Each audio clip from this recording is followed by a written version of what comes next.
Pues nada, estamos aquí de nuevo con un webinar muy interesante. Así que nada, estéis donde estéis y sea el momento en el que estéis viendo este webinar, que ya sabéis que se quedará grabado aquí en Facebook, donde lo estamos emitiendo actualmente, como después lo compartiremos después, lo colocaremos después en nuestra página web. Pues desearos buenos días, buenas tardes o buenas noches, estéis donde estéis. Como comentaba, sabemos que no solamente tenemos gente conectada de nuestro país en España, sino también gente de otros países. Así que nada, desearos, como decía, buenos días, buenas tardes o buenas noches.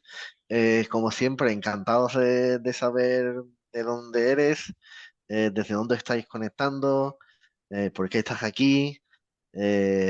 Nuestro objetivo a través de este webinar, de todos los webinars que hacemos, pues es proveer de herramientas y de conocimiento a toda la comunidad Dravet. Así que no dudéis en darle me gusta al vídeo, en compartirlo en vuestro muro, en compartirlo en aquellos grupos también que creáis de interés, así como en otros medios, ¿no? Como puede ser WhatsApp o cualquier tipo de herramienta que veáis oportuna, pues para que esta herramienta, que es este webinar, pueda llegar a cuantas más personas o más familias mejor. Y algo que siempre decimos también, ¿no? Como siempre, ¿no? Muchas veces os podrán surgir preguntas durante la sesión de Lorena que tenemos aquí hoy, pero bueno, no dudéis tampoco en interaccionar y en responderos a vosotros mismos, ¿no? Muchas veces el conocimiento y la experiencia personal pues pueden ayudar a eso, ¿no? A intercambiar vuestras propias experiencias y conocimientos. Y como siempre, al final de la sesión tendremos una sesión de preguntas y respuestas, así que a lo largo de la sesión podréis ir poniendo vuestras preguntas en el chat, como un comentario. Y nada, muy contento de que hoy estemos aquí con Lorena Rodríguez, que es la fundadora y directora clínica de la clínica NeuroKit. Hola, Lorena. Buenas noches a todos. Como decía José Ángel, soy Lorena, soy neuropsicóloga clínica y bueno, quería agradecer a la Fundación la invitación para hablar de un tema un poco delicado esta noche y daros las gracias a todos por estar, a todos aquellos que estáis en directo a estas horas, que aquí en España es un poquito tarde. Hoy vamos a hablar de lo que serían la gestión de comportamientos desafiantes y espero poder ayudar o dar un poco de luz, ¿no? Cuando aparecen este tipo de conductas que a veces interpretamos como desafiantes, pero igual pues el objetivo de esto es que cambiemos un poco la perspectiva y a lo mejor no las dejemos de interpretar como desafiantes, ¿no? Para poder manejarlas pues un poquito mejor. Pues muchas gracias, Lorena. Y como comentaba Lorena, un tema muy interesante, ¿no? Y que además pues puede llegar a tener un impacto real e importante en la calidad de vida de las familias, ¿no? Así que bueno, pues hoy Lorena nos hablará un poquito sobre los problemas de conductas y el síndrome de Dravet. Esta sesión está centrada en el síndrome de Dravet, pero seguro que a través de su experiencia Lorena también nos puede ilustrar a través de otras enfermedades similares del neurodesarrollo, tema del cambio de perspectiva, estrategias de regulación del afecto y también estrategias de apoyo conductual positivo. Y como comentaba antes, al final de la sesión, de la exposición de Lorena, tendremos una sesión de preguntas y respuestas. Así que, bueno, no dudéis en dejarnos vuestras preguntas o vuestros comentarios vuestras preguntas y comentarios en el chat, que al final de la exposición de Lorena, al final de su presentación, pues bueno, pues comentaremos sobre ello. Y con ello daros las gracias a todos los que estáis aquí conectados en esta sesión y sobre todo a Lorena, ¿no? Por su disposición eh, a dar esta charla. Así que nada, yo voy a dejar de compartir pantalla, Lorena, Vale, desactivo la cámara, yo estaré pendiente de los comentarios y así ya dejo que tú puedas comenzar a compartir la pantalla y tu presentación. Muchas gracias, Lorena. fenomenal. Gracias a ti. Buenas noches a todos. Hoy vamos a hablar de la gestión de comportamientos desafiantes y, pues bueno, vamos a intentar definir qué es lo que consideramos como una conducta, ¿no? Desafiante. Una conducta va a ser considerada desafiante cuando alguien interpreta o considera que lo es. Normalmente, la persona que interpreta que esta conducta es desafiante suele ser la persona que no es la que ejecuta la conducta, sino el resto de personas que están viendo esa conducta que se está interpretando como desafiante. ¿Y por qué la interpretamos como desafiante? Porque probablemente, voy a poner un ejemplo, si un niño de repente, de manera inesperada, o una persona pierde el control y empieza a lanzar cosas, yo como espectadora puedo interpretar, me está desafiando. Cuando yo hago esa interpretación de que entiendo que me está desafiando es porque yo no tengo recursos y herramientas para ayudar a redirigir esa conducta. Y además al decir desafiante es como que es cosa del otro y yo me espío de la culpa y nos quita esta sensación de impotencia. ¿Y ahora qué hago yo? ¿No? Entonces, podemos atribuir, cuando una persona tiene una conducta inadecuada, sea una persona con síndrome de Dravet o cualquier persona con alteración neurológica y problemas de conducta o alteraciones de conducta, si llega a alterarse la conducta y no sé manejar esta situación, este fracaso, yo puedo atribuirlo a la otra persona, es que esta persona no sabe controlarse, ¿vale? Claro, si la responsabilidad de la regulación conductual y emocional de esa persona cae en la otra persona, yo no voy a poder hacer nada y me voy a sentir impotente. Vale. Ahora, si yo entro en la dinámica y me planteo que igual tengo que hacer o poner en marcha herramientas para ayudar a esa persona, el plan de vida de esa persona le lleva a perder la conducta, pues empezaré a plantearme que voy a tener que desarrollar una caja de herramientas. Vale, veis un ejemplo en la diapositiva donde nos dice, si te ponen una multa por aparcamiento, tú puedes pensar dos cosas: dejé el coche mal aparcado, soy tonta. Puedo pensar que el encargado del aparcamiento es tonto y entonces la culpa no la tengo yo, la tiene el del aparcamiento. O puedo pensar que no habrá otra persona que escoja este lugar para aparcar. Puedo pensar que mañana voy a volver a aparcar ahí y me van a volver a multar. Y entonces puedo pensar, soy tonta, no puedo hacerlo mejor y siempre aparco en el mismo sitio. Si yo pienso, soy tonta, no puedo hacerlo mejor y siempre aparco en el mismo sitio, como estoy atribuyendo la causa de mi conducta inadecuada, que es aparcar en un sitio donde me multan, a mi forma de ser y que no la puedo cambiar, no voy a hacer nada para cambiar esa estrategia. Con esto, ¿qué os quiero transmitir a todos? Pues que las conductas no son desafiantes, son simplemente todas las personas. Tenemos conductas adecuadas o inadecuadas en función de la situación y el contexto. Vale, pero las conductas no son desafiantes, sino que vamos a tener que sacar un poquito la moral. Y vamos a intentar, para que podamos trabajar estas conductas, no darle la responsabilidad a la persona que tiene esa conducta inadecuada, que en este caso sería yo, porque he aparcado mal el coche y entonces digo, soy tonta.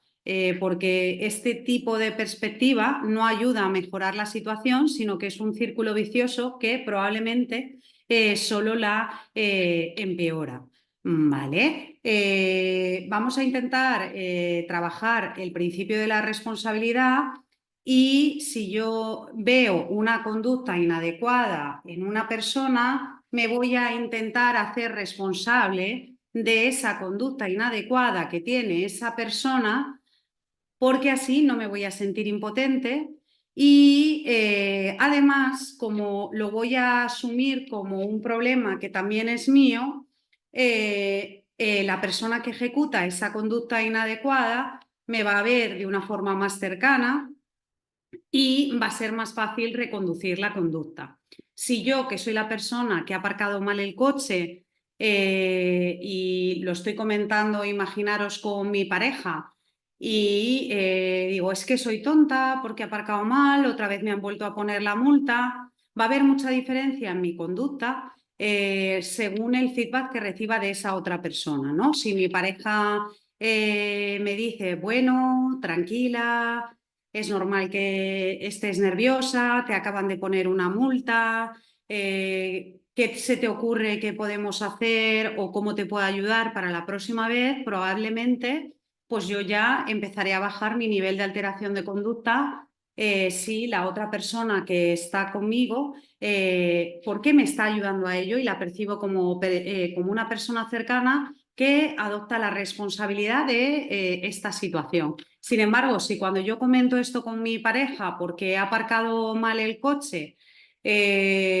mi pareja me comenta o me dice, pues es que eres tonta, es que ya está bien, es que nunca haces nada bien, es que solo se te ocurre a ti aparcar ahí, pues probablemente me pondré más nerviosa y justo estaba haciendo la cena y además se me quema la cena.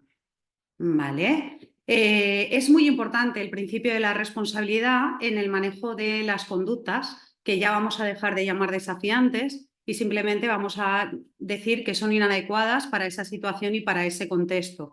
Vale.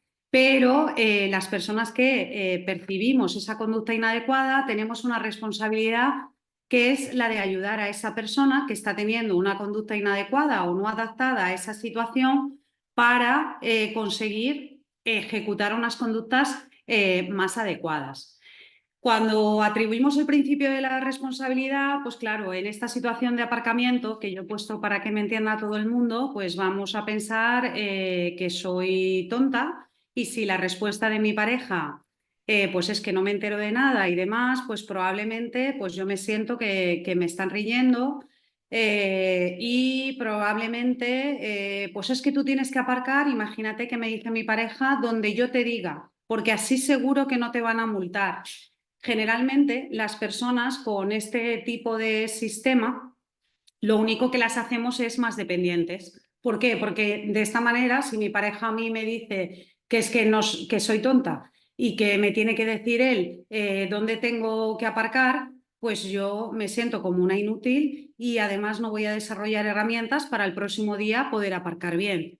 ¿Pensáis que con este discurso la persona se va a poder sentir algo autónoma o independiente? Es evidente que no. Vale. Entonces, como es evidente que no, cuando veamos una conducta que ya no vamos a llamar desafiante, sino inadecuada o no adaptada al contexto, vamos a intentar asumir una parte de responsabilidad aquellas personas que estamos. Porque solo asumiendo esto vamos a cambiar el círculo de las conductas inadecuadas. Sócrates creía que todos hacemos las cosas de la mejor manera que podemos, por lo tanto, el castigo no ayuda, ¿vale? No ayuda a todo esto y poner multas tampoco va a mejorar, en mi caso, este caso ficticio del aparcamiento, a que a lo mejor yo el próximo día aparque en otro sitio. Entonces, ante esta perspectiva, pues están las personas, las opiniones se dividen, no, es que tú tienes que obedecer y cumplir las normas y hacer lo que yo te diga, que es una perspectiva de opresión, Y está el planteamiento por el que abogo como profesional por los resultados que da, que es el de apoyar a la autonomía, ¿vale? Y por eso el planteamiento del webinar va a ser cambiar esta perspectiva, dejar de denominar a las conductas como desafiantes, ¿vale?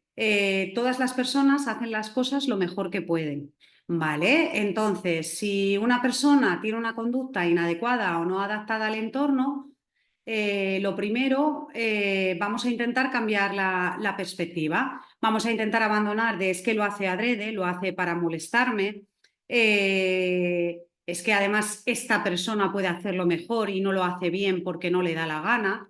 Es que siempre se le olvida dónde tiene que aparcar. Este discurso no es nada empático, etiqueta, juzga, introduce la moralidad y lo único que va a hacer es que se incrementen estas conductas que a veces se llaman como desafiantes, ¿vale? Además es un discurso inflexible y no se adapta al entorno y a la situación real, ¿vale? Y tenemos que abandonar esta perspectiva, ¿vale? Grognil defiende que cuando nos educan, ¿vale? Los padres utilizan dos tipos de modelos, ¿no? Uno es el del control y otro es el del apoyo a la autonomía y que van a variar en función de la estructura, de la interacción y de la calidez. Lógicamente, tiene que haber un mínimo de control, pero sobre todo vamos a intentar abogar por el apoyo a la autonomía. Como decía Ross Green, vamos a cambiar la perspectiva y vamos a abandonar esa idea de que la persona lo hace adrede y vamos a empezar a adoptar que si un niño o un adulto o mi familiar con una enfermedad neurológica en un determinado momento rompe algo o lanza cosas o se pone agresivo verbalmente, en lugar de empezar a plantearme que lo está haciendo a propósito, lo que voy a empezar a ver es que en ese momento mi familiar no puede hacerlo mejor, está desbordado y necesita ayuda.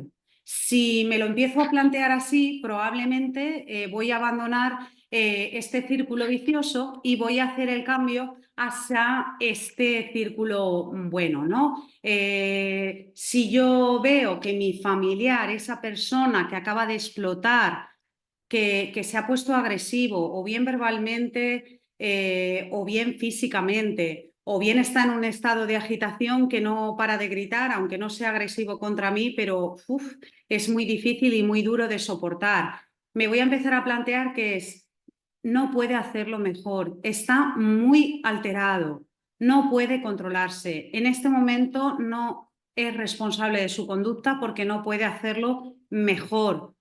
Si empiezo a adoptar esta perspectiva, la persona me va a caer mejor, voy a ser más empático y voy a plantearme que tengo que adaptar el entorno para intentar, en la medida de lo posible, que estas situaciones de regulación emocional y conductual no se vuelvan a repetir.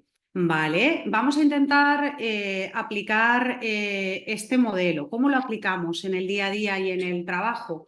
Lo primero, aparte de este cambio de perspectiva que os estoy intentando trasladar a todos, hay cosas que son importantes, ¿no? Tengo que saber si hay algún problema de salud que no sea habitual en mi familiar o en la persona, por ejemplo, con Dravet, que no tiene además una gripe o que no tiene otro tipo de enfermedad que pueda hacer que haya elevado el nivel de regulación emocional y conductual. Eso es lo primero. ¿Vale? Y vamos a establecer las personas de lo que nosotros llamamos el gabinete de crisis, que son los apoyos que tiene que tener esta persona para que no se den con frecuencia este tipo de conductas. Por un lado, dentro de estos apoyos vamos a estar los psicólogos, van a estar los médicos, porque pueden ser desregulaciones por cambios de tratamiento farmacológico. Todos sabéis que las personas con síndrome de Dravet tienen una epilepsia resistentes al tratamiento farmacológico y en ocasiones pues se establecen tratamientos y cambios en el tratamiento farmacológico que pueden conllevar de manera transitoria alteraciones del comportamiento, de la conducta a nivel emocional y a nivel cognitivo. Entonces me voy a tener que apoyar en ese equipo, tanto de médicos, sean neurólogos o neuropediatras, y de psicólogos. Además, probablemente haya que hacer modificaciones en la vida cotidiana de esta persona para que no llegue a esos niveles de regulación tan altos, y vamos a hacer la aplicación del programa IABA. Vale, además, pues vamos a empezar a introducir algo que son herramientas de apoyo conductual positivo. ¿Y qué es esto, no? Pues esto es un enfoque derivado de las ciencias sociales, conductuales, educacionales y biomédicas, que se utiliza y que tiene evidencia científica demostrada para mejorar la calidad de vida de las personas cuando hay niveles muy altos de desregulación emocional y conductual. Es una metodología que tiene evidencia científica en personas con daño cerebral, en personas con Dravet, en personas que además tienen trastornos comórbidos asociados. En el Dravet a veces pues tenemos una discapacidad habitualmente, desgraciadamente en ocasiones moderada o severa, o rasgos del trastorno de espectro autista asociado, y estas estrategias son útiles para el manejo conductual. Vale, tenemos dos tipos de estrategias que os vamos a intentar explicar, pero siempre tenemos que tener esta idea y este cambio de planteamiento en la conducta. Vamos a dejar de hablar de conductas desafiantes y vamos a empezar a hablar de conductas inadecuadas, de que en ese momento no puede hacerlo mejor y tengo que analizar esa situación para poder ayudarle y ver cómo no voy a intentar evitar que esta situación no se vuelva a dar. Voy a ayudar a esta persona que no puede hacerlo mejor. Entonces tenemos dos tipos de estrategias dentro del apoyo conductual positivo. Tenemos las estrategias proactivas, que son las que vamos a aplicar para evitar que la persona llegue a tener un nivel de desregulación emocional y conductual muy inadecuada con estas explosiones de conducta. ¿Vale? Y son estrategias que yo voy a aplicar en su día a día. Nosotros llamamos planes de apoyo individuales, ¿vale? Para que no lleguemos a estos niveles de desregulación. Y ya si desgraciadamente, a pesar de poner en marcha, porque puede suceder, estas estrategias proactivas que os voy a explicar posteriormente, la persona pierde el control y tiene un nivel de regulación emocional y conductual muy alto, ¿vale? Pues voy a tener, porque ya ha perdido el control, que utilizar estrategias reactivas, que estas solo las voy a aplicar cuando la persona está en un nivel de regulación emocional o conductual muy alta, que es lo que llamamos la intervención en crisis. ¿Vale? ¿Cómo regulamos las personas nuestro afecto, ¿no? Todas las personas tenemos emociones, pero si yo percibo que me están pidiendo más de lo que yo puedo hacer, pues las personas naturalmente desarrollamos estas estrategias, que es rechazar hacer la actividad, mentir, irme corriendo para no hacerlo, y en ocasiones puede ser pegar, autolesionarme, insultar, agredir.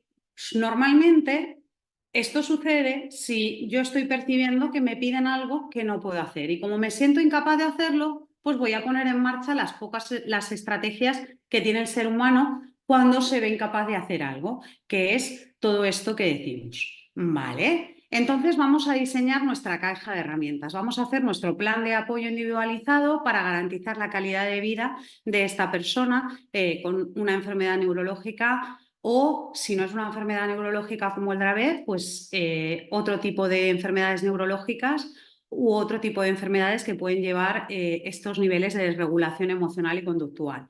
Entonces, voy a gestionar esa situación en la que la persona ha perdido la crisis con este cambio de perspectiva. Voy a intentar comprenderle, veo que estás muy nervioso, voy a evaluar la situación y voy a intentar cambiar con esas estrategias proactivas para que esta situación no se vuelva a repetir. Voy a tener que analizar esa situación, ¿vale? Estamos dentro de si la persona está en la fase de agravamiento, tenemos que tener claro que las emociones se contagian. Entonces, si a mí mi amigo Pepe me está gritando, insultando y demás, pues es probable que, como está muy nervioso, yo o me enfade o esté igual de nerviosa que él.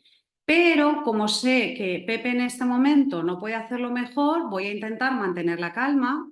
Cuando una persona está en un nivel de desregulación emocional y conductual muy elevado, hay que intentar evitar no tener un contacto visual dominante, porque si no se va a alterar más. Voy a intentar bajar el tono de voz, intentar que no se observe tensión en la mandíbula, voy a darle tiempo y incluso voy a intentar cambiarle el foco de atención, ¿vale? Me voy, si yo sé que a Pepe le gusta el fútbol, pues voy a intentar sacar el tema del fútbol para ver si así desvía la atención y baja el nivel de activación conductual. Si esta persona, Pepe, que no para de chillar e insultarme, retrocede, yo retrocederé también. Me voy a posicionar nunca de frente a la persona que ha perdido el control, siempre me voy a posicionar en un lado, porque si me pongo de frente es más probable que haya agresiones físicas. Si le veo nervioso y está de pie, pues yo me voy a sentar a su lado, pero me voy a sentar. Voy a intentar tener un lenguaje corporal poco marcado, como si la cosa no fuera conmigo, y voy a intentar mantener la calma porque como las emociones se contagian, si yo estoy calmada, probablemente mi amigo Pepe bajará. Y esto lo voy a hacer siempre que la conducta de Pepe está subiendo, porque si lo hago en la fase de agravamiento, igual no llegamos al caos. Pero imaginaros que ya hemos llegado al caos y Pepe está destrozando cosas.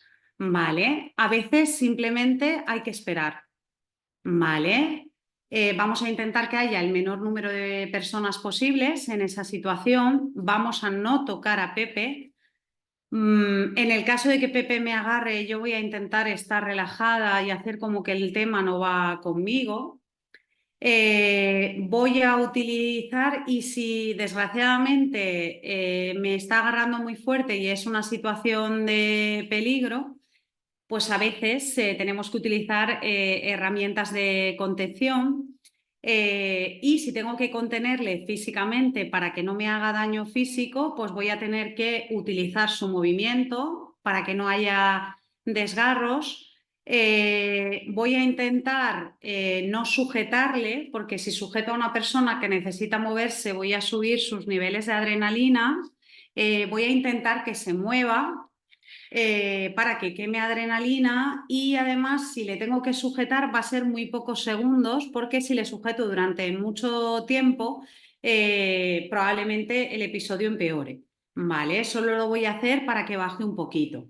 Vale, imaginaros que haciendo esto Pepe ya ha bajado un poquito, entonces como ha bajado un poquito voy a esperar y voy a distraerle. ¿Y cómo le voy a distraer? Pues estableciendo algo que lo ideal es que pactéis con las personas que os acompañan en vuestro día a día, que tienen estos niveles de desregulación emocional, establecer lo que nosotros llamamos la zona de la calma, que la llamamos la zona de la calma, pero puede llamarse Hawái o como queráis. ¿En qué consiste esta zona de la calma? Pues la zona de la calma consiste en establecer con esta persona que no puede controlarse en este momento 5 actividades que pueda hacer que le gusten y que además pueda hacer solo en un espacio acordado para que cuando esta persona se pone nervioso pueda irse a esta zona de la calma. Imaginaros, pues a ver el fútbol 10-15 minutos para bajar, a escuchar la música que le gusta, podría ser, a leer en el caso que le gustara, a ver el vídeo que veo habitualmente porque me encanta. Y vamos a establecer pues ese espacio físico donde si yo estoy muy agitado, pues me voy ahí y me pongo a hacer durante 10-15 minutos algo que me gusta para poder bajar ese nivel de desregulación emocional y conductual tan alta.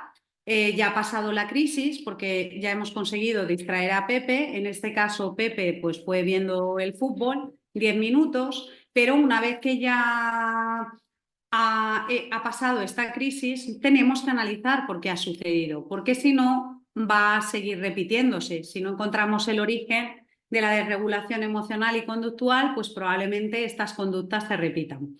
Tenemos que analizar qué estaba pasando justo antes de la crisis. ¿Qué esperé yo que Pepe fuese a hacer y qué expectativa tan alta le puse por la que Pepe se desreguló? ¿Por qué no consiguió la persona cumplir estas expectativas y qué apoyos no le dimos que hizo que Pepe acabara poniéndose así de mal? ¿Dónde estábamos? ¿En qué lugar fue? Si mi conducta, porque a veces nuestras conductas contribuyen a que desencadenen estas crisis, ¿vale? ¿Qué puedo hacer para asegurarme que esto no vuelva a ocurrir? ¿Qué estrategias utilizó Pepe en ese momento? Si utilizó alguna que estuvo bien y que le salió espontánea o naturalmente en esta situación de conflicto. Si hubo algún momento en el que pudo calmarse solo y tuvo alguna zona como esta que os comento de la calma, si nosotros utilizamos estrategias que sin darnos cuenta incrementaron el nivel de regulación emocional y conductual. Y voy a poner un ejemplo para que me entendáis. Aquí trabajamos con personas que algunas tienen unos niveles de regulación emocional y conductual muy alto, incluso pueden llegar a agredirnos, ¿vale? En estos momentos. Y en ocasiones, si no se utiliza una buena estrategia, la situación se puede descontrolar bastante.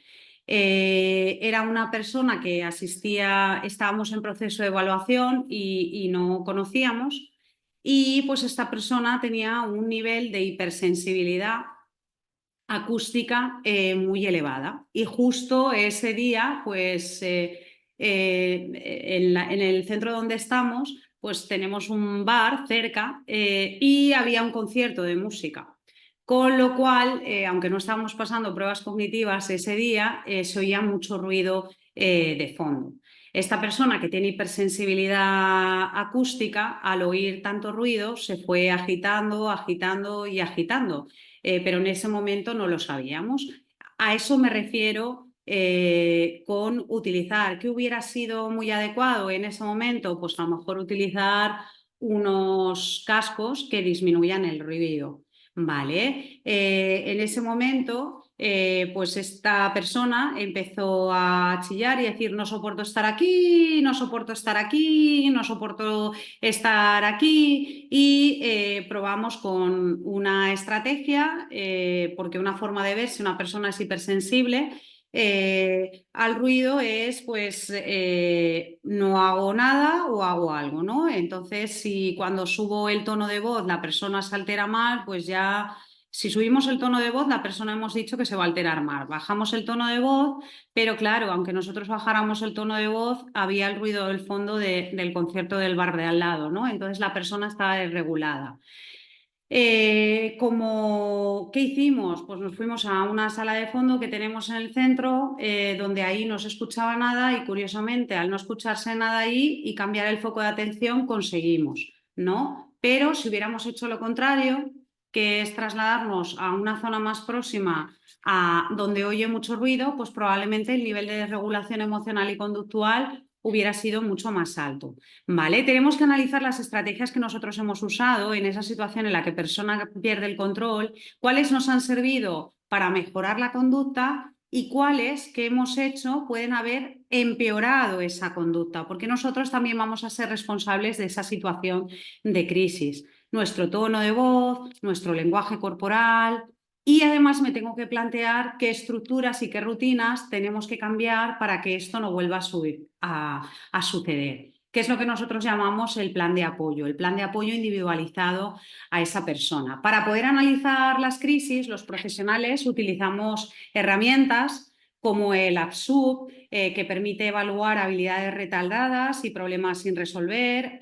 Os hemos puesto el enlace para si alguien puede o quiere o le interesa acceder a ello, por si hay algún profesional conectado. Vamos a evaluar estas situaciones de crisis, la frecuencia con la que se producen, ¿vale? Y vamos a trabajar como base en este episodio en el que la persona ya ha perdido el control, y vamos a tener en cuenta el modelo de estrés, porque a lo mejor no es la situación concreta en la que la persona ha perdido el control, sino que en el día a día esta persona no tiene los apoyos que necesita y esto le genera unos niveles de estrés muy elevados que hacen que acabe teniendo esta desregulación emocional y conductual. Tenemos que evaluar si nuestro familiar, nuestro amigo, nuestro paciente está sometido a niveles de estrés muy alto porque no recibe los apoyos que necesita. ¿Vale? Y estas estrategias reactivas las vamos a usar cuando ha brotado ese episodio de conducta inadecuada. Ya hemos hecho todas estas estrategias reactivas que os he ido diciendo, intentar distraer el foco de atención, bajar el tono de voz, no ponernos de frente a ellos, cambiar el foco de atención, ponernos a hablar de otra cosa, en el momento que baja un poco intentar que vaya a esa zona de la calma y ya hemos analizado la crisis, por qué ha sucedido, qué factores son los que están haciendo que mi familiar, mi amigo, mi paciente acabe teniendo sus niveles de regulación emocional y conductual muy alto y entonces ahora voy a establecer mi plan. Y dentro de mi plan siempre va a haber estrategias proactivas. ¿Y qué son las estrategias proactivas?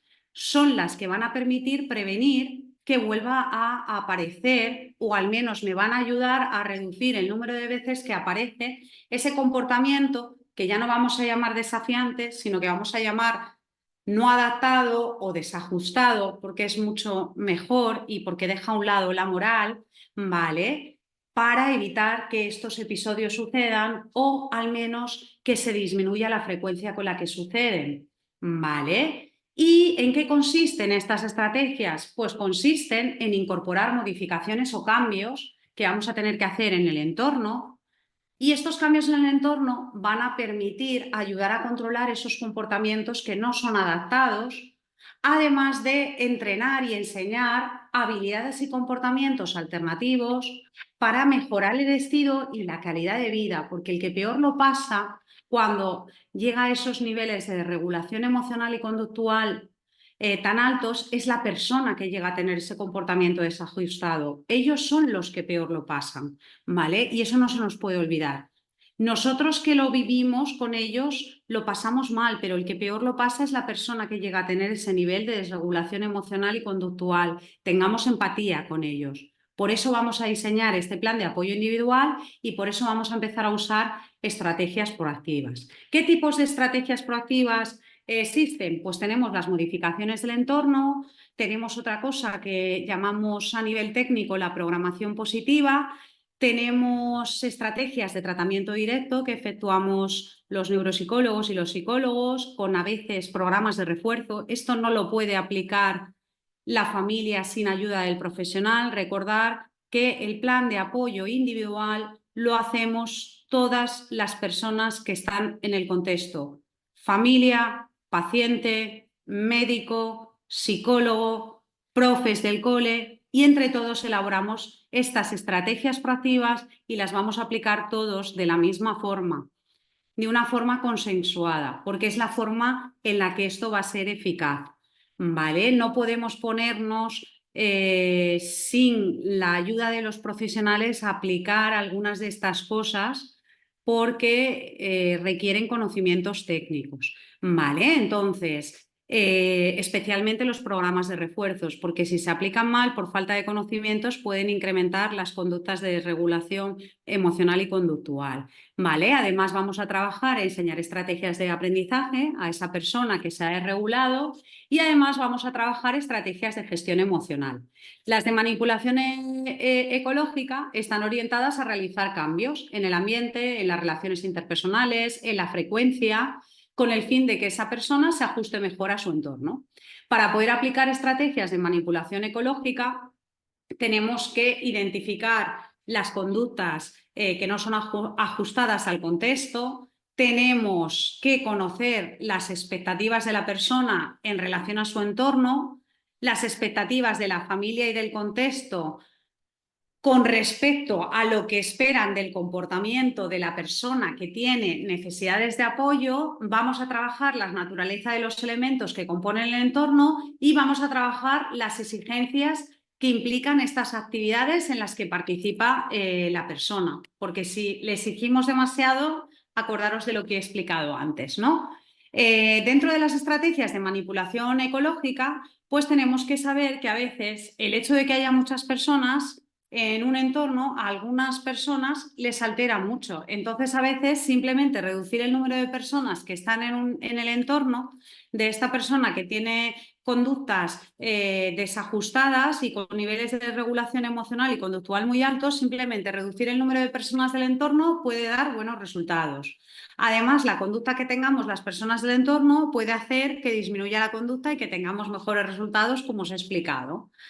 Vamos a intentar controlar algunos factores contaminantes, como el ejemplo que os explicaba del ruido. Aquella paciente, en el momento que nos cambiamos de sala y nos fuimos a la sala de fondo, donde no se oía el concierto de música del bar de al lado, por mucha insonorización que tenemos, se oye, ¿vale? Pues simplemente eso hizo que ya pudiéramos continuar con nuestra sesión. Vale, también vamos a tener en cuenta si siempre, con ese análisis que os he dicho, que hay que evaluar la crisis, si siempre sucede en el mismo momento del día y si ese momento en el que suele suceder está relacionado, si es al empezar el día, si es al final del día, y entonces puede estar relacionado con que el niño o el adulto que tiene el comportamiento desajustado está cansado, o si tiene que ver con que hay un nivel de exigencia muy alto y la persona se desborda porque no puede cumplir las expectativas de su entorno. También vamos a tener en cuenta todo este estado fisiológico de la persona, ¿no? Lo que os decía, si tiene alguna otra enfermedad, se ha comido, se ha dormido, etc. Dentro de la manipulación ecológica, vamos a tener en cuenta si ha habido cambios en el entorno o ha pasado algo impredecible que pueda haber alterado y demás. Generalmente a todas las personas nos gusta saber qué es lo que va a pasar y por eso es muy importante, y especialmente en aquellas personas que tienen niveles altos de desregulación emocional, que tengan su plan de día y de actividades visible. Vale, si la persona tiene lenguaje verbal, pues podemos tener una planificación visual donde se escriba cada una de las actividades que va a hacer cada día y esos planes semanales los ponemos en un entorno visible para que lo pueda ver. Y en el caso de que esa persona no tenga lenguaje verbal, pues podemos utilizar imágenes para que la persona sepa. E incluso podemos poner fotos de las personas con las que va a realizar esas actividades para realizar esa anticipación y que la persona no lo viva como algo repentino. ¿Vale? Vamos a evaluar cuántas habilidades tiene la persona para todas estas actividades que hacen el día a día. ¿Tiene las habilidades suficientes? ¿Le faltan habilidades? ¿Tenemos que exponerle a tantas actividades en las que le faltan habilidades? ¿Qué estrategias podemos utilizar para que la persona no perciba esa falta de habilidades? Vamos a ver el nivel de dificultad de las tareas, si los refuerzos que se utilizan nos están dando resultado, si tiene oportunidad de relacionarse con los demás. Y son todo este tipo de estrategias. También vamos a tener en cuenta el ambiente, la iluminación, el ruido, si hay una zona de la calma. Es aconsejable que si convivimos con alguien con problemas de conducta o con dificultades de conducta y de regulación, tiene que tener una zona de transición y una zona de calma para que en el momento que nosotros observemos que está un poquito nervioso se vaya y baje y no llegue a ese nivel de regulación emocional y conductual.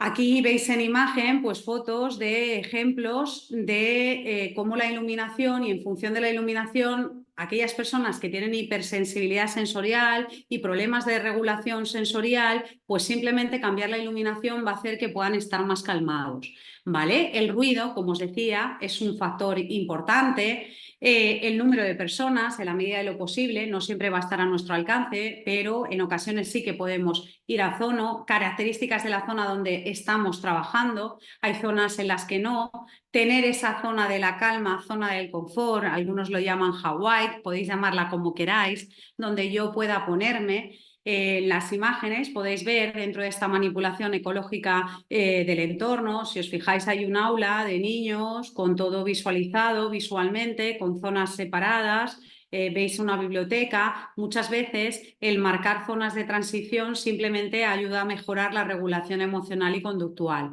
Vamos a tener en cuenta factores interpersonales. Vale, a veces tenemos que adaptarnos al perfil cognitivo de los pacientes. Hemos comentado que las personas con síndrome de Dravet, pues en ocasiones tienen una discapacidad intelectual o bien moderada o severa, entonces a lo mejor el sistema de comunicación que estamos utilizando no es útil y tenemos que utilizar más apoyos visuales o establecer otra forma a la hora de relacionarnos. Tenemos que tener en cuenta la distancia física. A veces simplemente, aunque yo esté manteniendo la distancia interpersonal adecuada, a lo mejor para esa persona no es adecuada y necesita más espacio de distancia o menos. Vamos a intentar controlar el uso pragmático de la comunicación.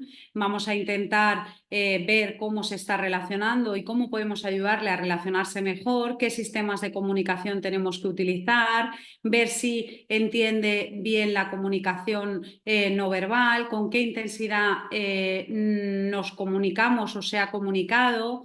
Y todo este tipo de cosas que veis en imágenes, ¿no? El uso pragmático de la comunicación. ¿A qué me refiero con esto? Pues nos referimos a, por ejemplo, si una persona no capta bromas o chistes, pues yo no me voy a dirigir a esa persona con bromas y chistes, porque si me dirijo con bromas y chistes, igual en el primero no se regula, pero al segundo probablemente sí. Voy a tener en cuenta qué nivel de desarrollo de pragmática tiene esa persona y para eso los profesionales, concretamente en este caso los neuropsicólogos, que somos los que mejor conocemos el perfil cognitivo de los pacientes, os vamos a poder orientar.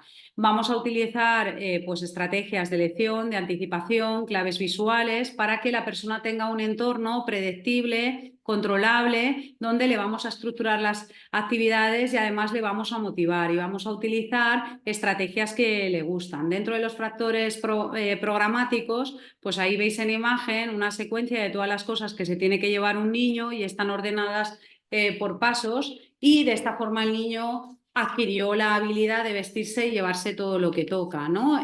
Aquí en la imagen que estoy señalando podéis ver otro tipo de anticipación, ¿no? De primero vamos a hacer estudio de palabras, luego vamos a escribir, luego vas a leer para ti y luego vas a hacer una actividad de informática.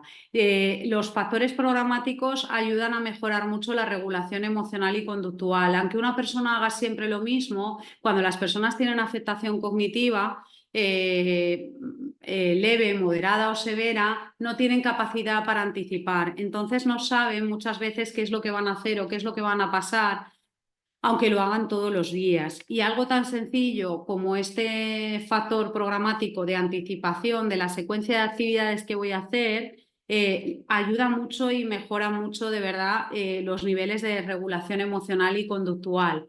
¿Vale? Parece que no, pero de verdad os digo que lo mejora mucho. Vamos a intentar que esta anticipación se realice con apoyos visuales para aquellas personas en las que la lectura o la escritura esté afectada y si no está tan afectada podemos utilizar la escritura y lo vamos a poner en zonas visibles de la casa. ¿Vale? Fijaros diferentes formas de paneles de anticipación visual y a veces simplemente tener estos paneles de anticipación visual hace que poco a poco esta persona, al ver esta imagen con esta secuencia de actividades de cómo poner la lavadora todos los días, pues llega a un punto en el que le vamos quitando fotos y acaba adquiriendo y llega a un punto que no necesita las fotos y ya ha aprendido de forma automática el poner la lavadora, pero inicialmente necesitaba toda esa secuencia de pasos para poder poner la lavadora. ¿Vale? Vamos a intentar, sobre todo con estos factores programáticos, dar ayuda a la persona para que pueda cumplir esas demandas del entorno. Y además, al dar esta anticipación, la persona siente que tiene control sobre la situación y si las personas sienten que tienen control sobre la situación, se van a sentir mucho más cómodos y más tranquilos. Y si se sienten más cómodos y más tranquilos, es menos probable que haya esos niveles de regulación emocional y conductual. Y vamos a estructurar las actividades según el perfil cognitivo. La estructuración de actividades la va a guiar en la medida de lo posible o el neuropsicólogo o si no disponéis de neuropsicólogo, el psicólogo. Y es el psicólogo el que te va a decir qué nivel de estructuración de actividades necesita y qué nivel de ayudas para poder cumplir con esas actividades de la vida diaria, después de haber evaluado esas situaciones de crisis. Y sobre todo vamos a tener muy en cuenta la motivación de la persona, Vale, dentro de estas estrategias, pues vamos a tener la gestión de la información, el planificar las actividades de la día a diaria, el que el plan del día de nuestro familiar que llega a tener conductas inadecuadas sea consistente y vamos a intentar que tenga contenidos funcionales que vaya a utilizar en su día a día y que la persona vea una funcionalidad. No tiene sentido que le pongamos a hacer cosas que luego no va a poder aplicar en la vida diaria. Por eso hay que trabajar de forma muy coordinada con las necesidades de la familia. Les vamos a ayudar a gestionar la información y le vamos a dar la información como nuestro familiar la puede asimilar. En imágenes vais a ir viendo diferentes formas. Vale, vamos a tener en cuenta no si son adecuados a la edad de la persona, sino al nivel de desarrollo cognitivo. Vamos a entender, vamos a tener en cuenta su edad biológica, pero sobre todo los contenidos se van a adaptar al nivel de desarrollo cognitivo que tiene y sobre todo a su nivel de desarrollo del lenguaje y a las habilidades perceptivas.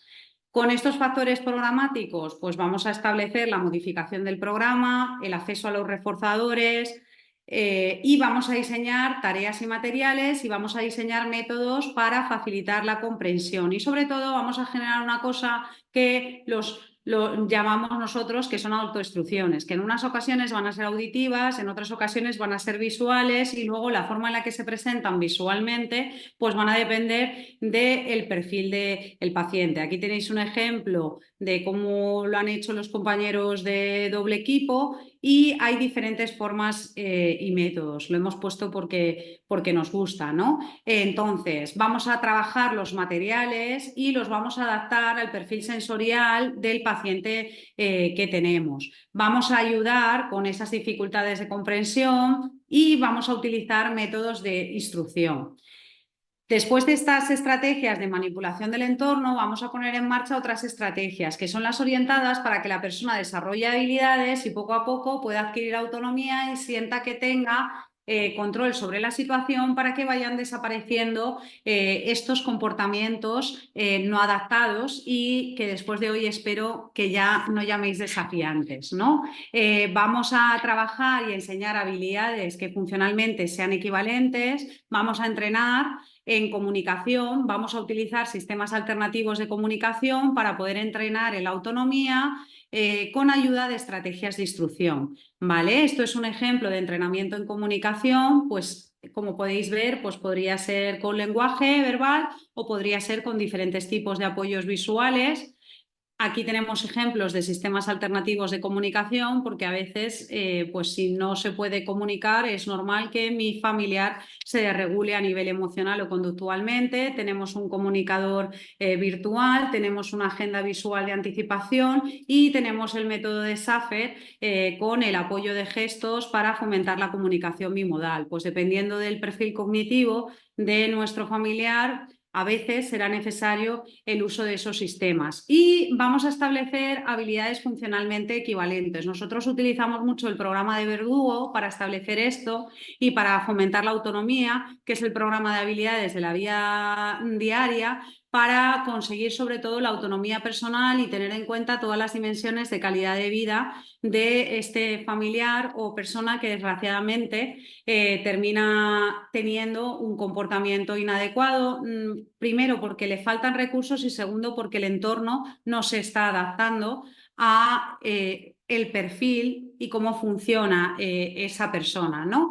Dentro de las estrategias coactivas, pues vamos a utilizar la discriminación, la elección, la predictibilidad, el control y las normas.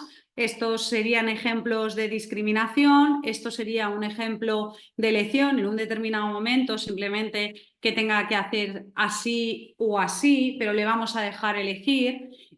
Vamos a establecer la predictibilidad y el control porque eso genera calma y vamos a establecer normas y las normas a veces pues hay que establecerlas de forma visual y a veces dentro de las normas incluso tenemos que poner la conducta inadecuada y la conducta alternativa y la tenemos que poner de forma visible con imágenes y con fotos y simplemente el verlo y el tenerlo visualmente disminuye el número o la frecuencia de esas conductas. Y además vamos a trabajar habilidades. ¿Para qué? Para que puedan afrontar estas situaciones y puedan desarrollar mejor la tolerancia al estrés y a la frustración. Les vamos a entrenar en habilidades de relajación, en habilidades de resistencia, en desensibilización a estímulos. En el caso de que tengamos miedos o fobias, si hay una hipersensibilidad no les vamos a desensibilizar porque eso sería una tortura.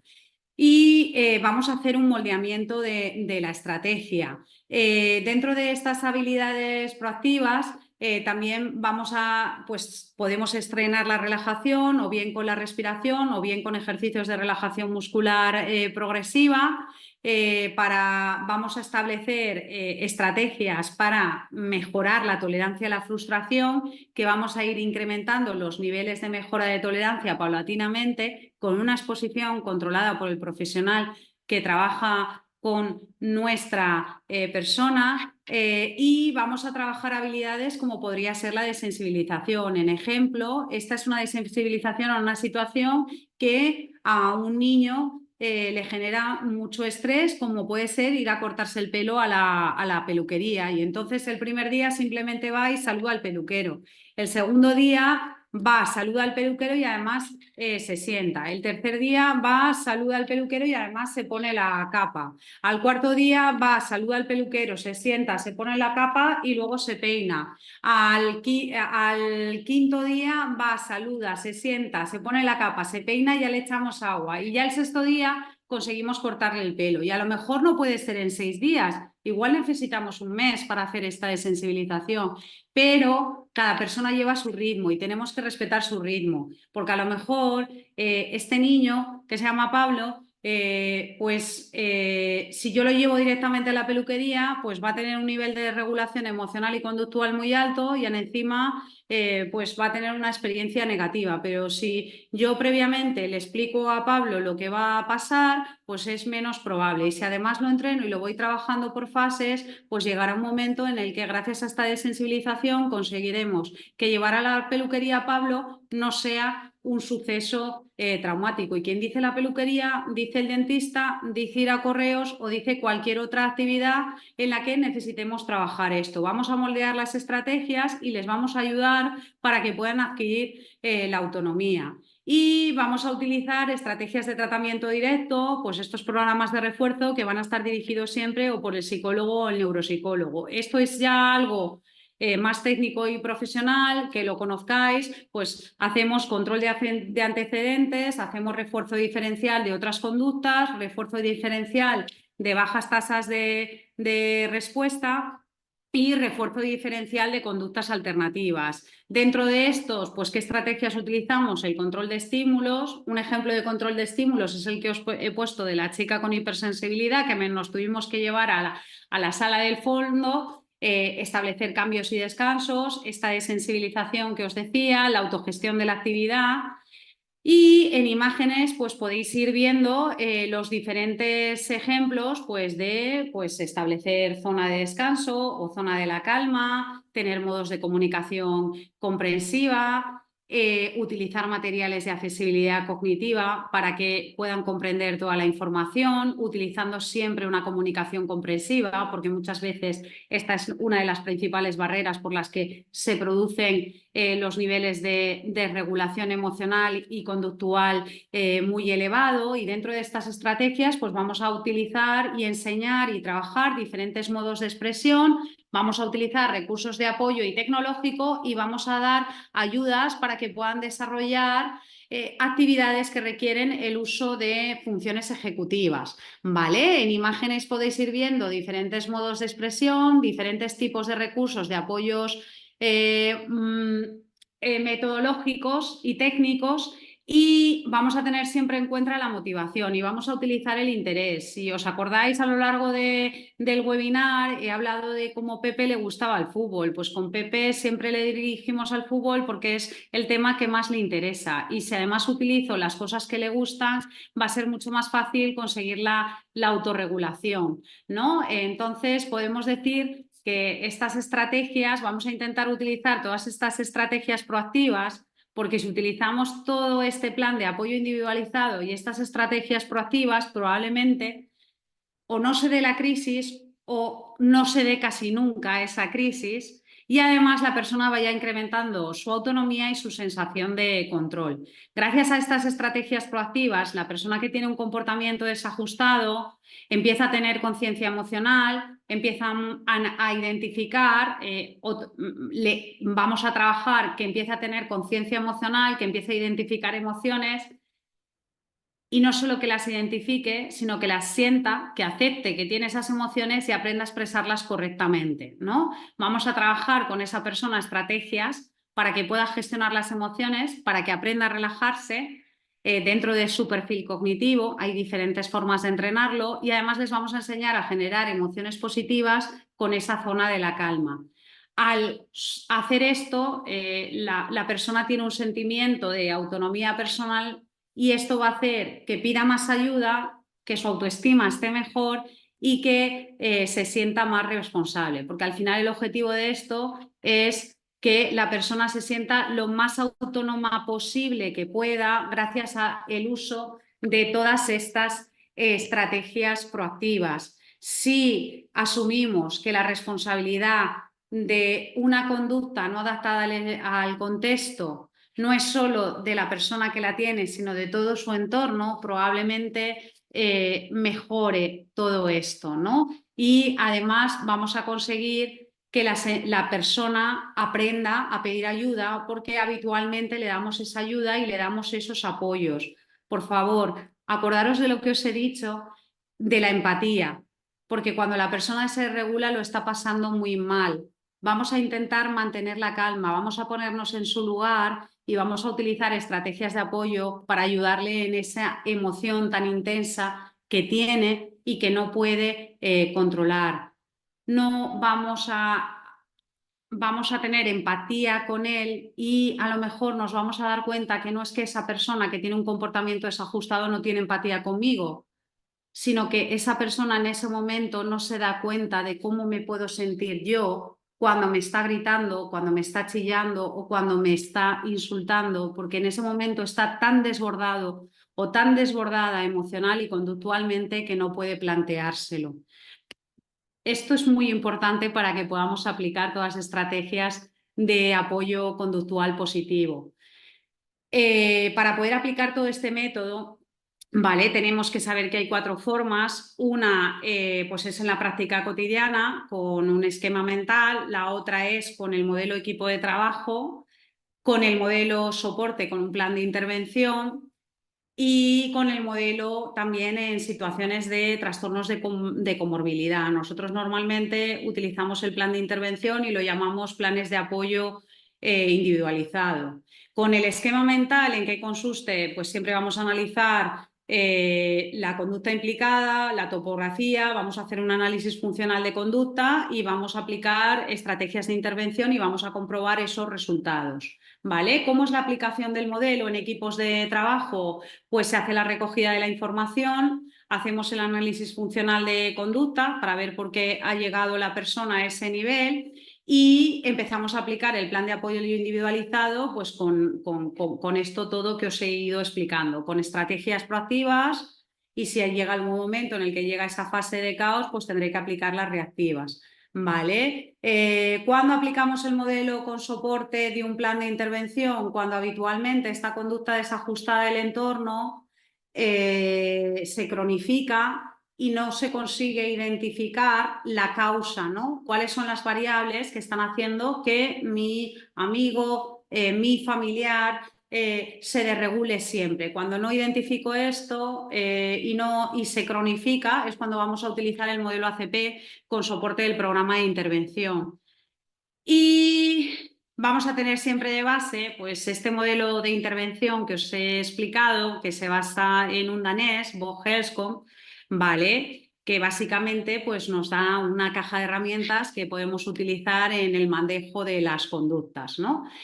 Vamos a terminar con un ejemplo de cómo utilizamos este programa de apoyo individualizado utilizando estrategias proactivas. Vamos a poner el ejemplo de un chico que se llama Diego, se iba de viaje a Bulgaria tiene una discapacidad intelectual moderada. Además, ese viaje iba con todas las personas de su pueblo.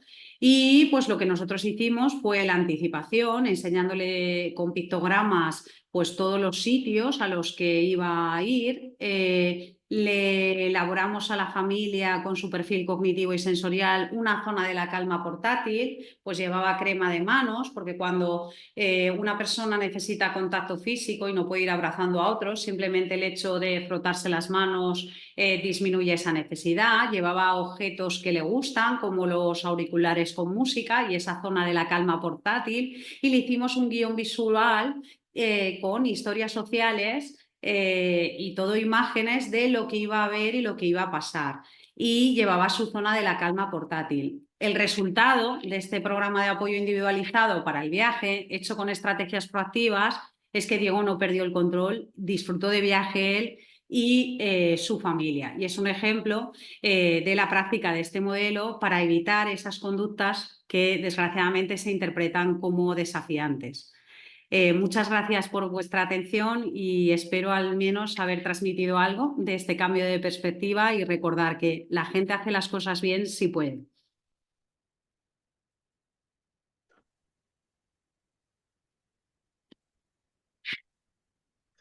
Muchas gracias, Lorena. Muy, muy interesante tu presentación, tocando desde luego bastantes temas, ¿no? Tenemos algunos comentarios, algunas preguntas. Mientras yo le voy a ir formulando a Lorena los comentarios o preguntas que han llegado, pues ya sabéis, ¿no? Nos podéis seguir dejando vuestras propias preguntas o vuestros propios comentarios en el chat, ¿no? De tal manera que se los hagamos llegar a, a Lorena. Una pregunta, tema farmacológico. Comenta Samar desde Brasil que bueno, que la han introducido, si no lo he traducido mal, hemifumarato de quetiapina. Y mi pregunta genérica es ¿cuándo pasar de la terapia neuropsicológica al tratamiento farmacológico para las conductas? Hay que hacer ese análisis, ¿no? Que he ido explicando a lo largo de toda la presentación. Yo creo que a veces, desgraciadamente, el tratamiento farmacológico es imprescindible y todo esto que explico es la forma de que no se abuse del tratamiento farmacológico en ocasiones, desgraciadamente, ¿no?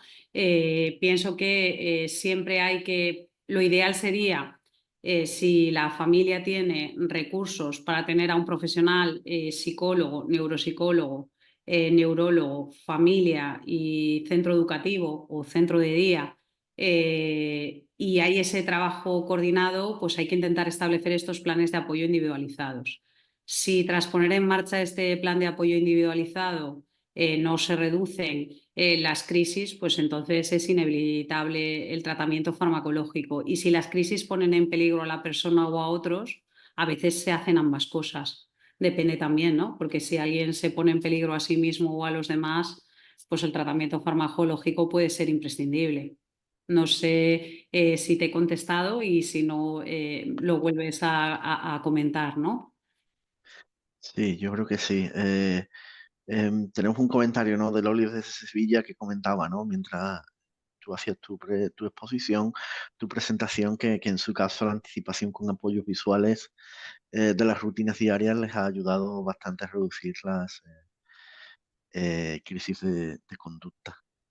Sobre todo si se usan muchas estrategias proactivas, que por eso me he extendido más en ellas, es menos probable que tengáis que usar las reactivas y que lleguemos a esa fase de crisis, ¿no? Y que, bueno, que las conductas no son desafiantes, que eso es una interpretación que nosotros hacemos porque es la interpretación fácil y cómoda, ¿no? De la situación. Sí. Y tenemos otra pregunta. En el caso de que en apariencia no haya un motivo desencadenante, que por ejemplo, pues no lo sé, la persona esté comiendo tranquilamente, de repente se ponga a repetir una frase y colapse y le cambie hasta la expresión y se quede como si estuviera ida y empiece pues eso, a lanzarlo todo, a gritar, a agredir. ¿Qué se puede hacer en ese Justo, tipo de casos? a ver, en ese tipo de casos hay que utilizar las herramientas de crisis que he explicado, porque la persona ya se ha desregulado. Vale, pero las conductas pasan por algo. Quiero decir, por experiencia profesional, ninguna conducta viene de la nada y hay que averiguar el por qué. Probablemente, aunque en ese momento no ha pasado nada para que esa persona se desregule, acordaros de la diapositiva del modelo de estrés, probablemente esa persona haya acumulado un nivel de estrés muy alto y ante cualquier tontería en ese momento estalla la conducta. Y lo que hay que ver es ese estrés que tiene la persona para que llegue a tener esa conducta en ese momento y sí que hay una causa. Esa persona estaba sometida a una situación que no podía afrontar, a lo mejor no en ese momento, pero a lo largo de todo el día sí que lo ha tenido.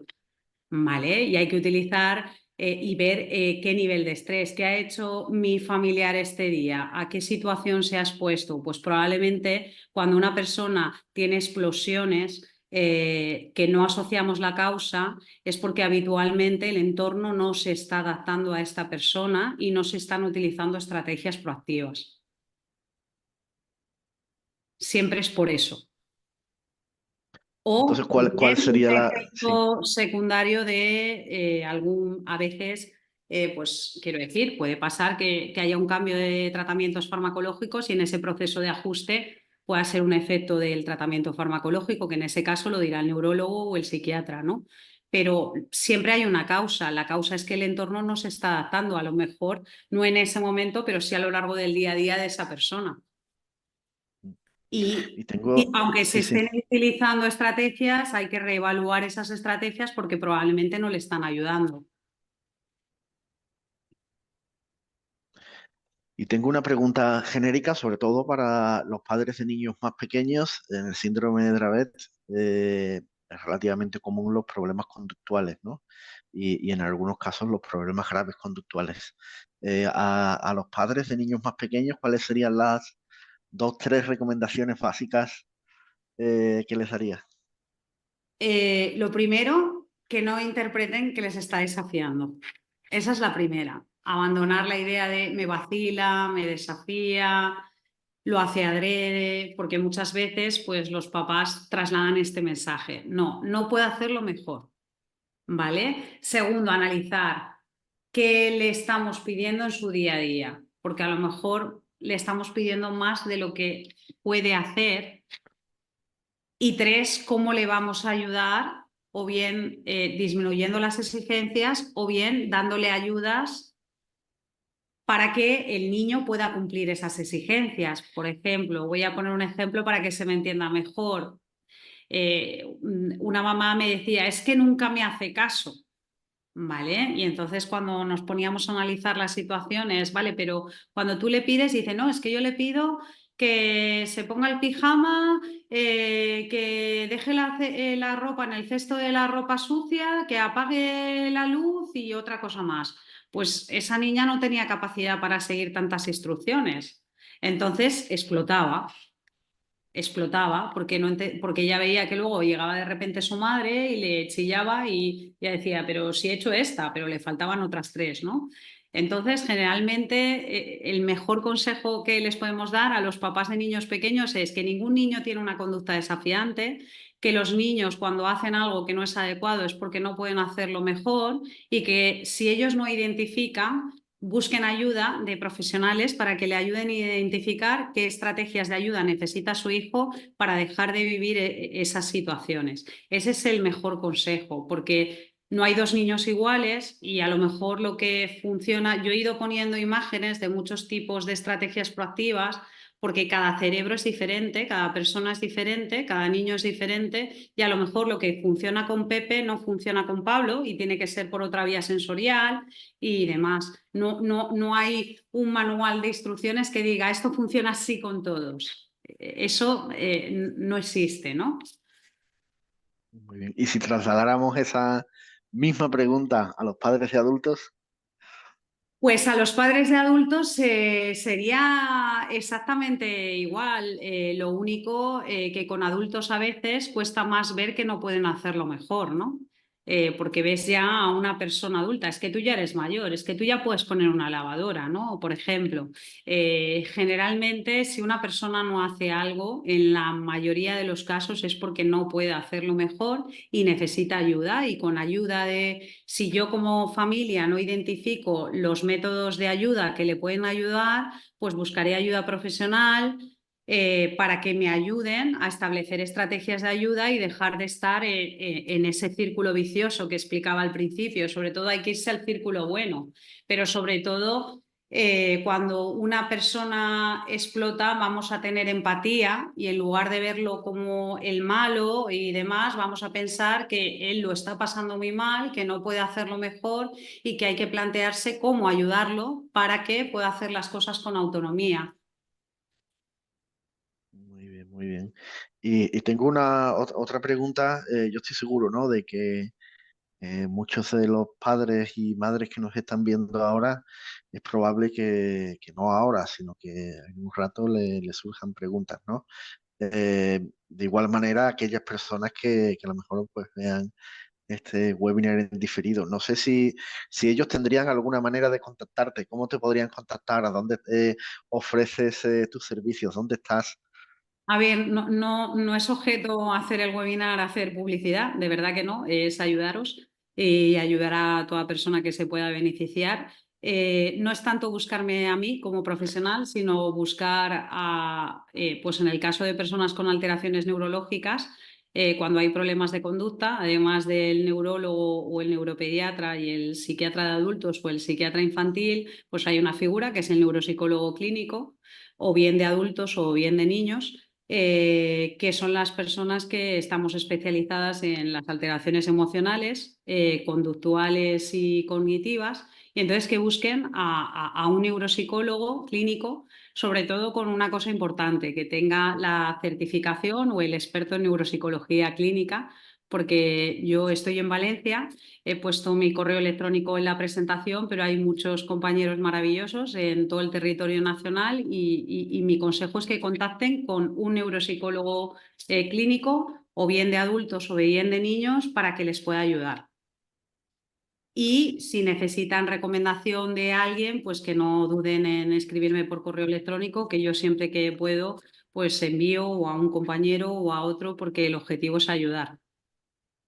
Muy bien, perfecto. Pues no sé si tenemos más preguntas, si no yo creo, Lorena, que ha sido una charla muy eh, ilustradora, muy interesante. Y nada, lo que podemos hacer desde la Fundación Síndrome de desde luego, es darte las gracias por tu tiempo, por eh, tomarte todo el tiempo, ¿no? De preparar la presentación y de estar aquí esta noche con nosotros. Son ya prácticamente las 11:25 en España, tiempo ya de prácticamente irse a dormir. Dormir. Así que nada, daros las gracias a todos los que estáis conectados por haber asistido a este webinar. El próximo, como siempre, lo tendremos, si no hay ningún inconveniente, el último jueves de cada mes.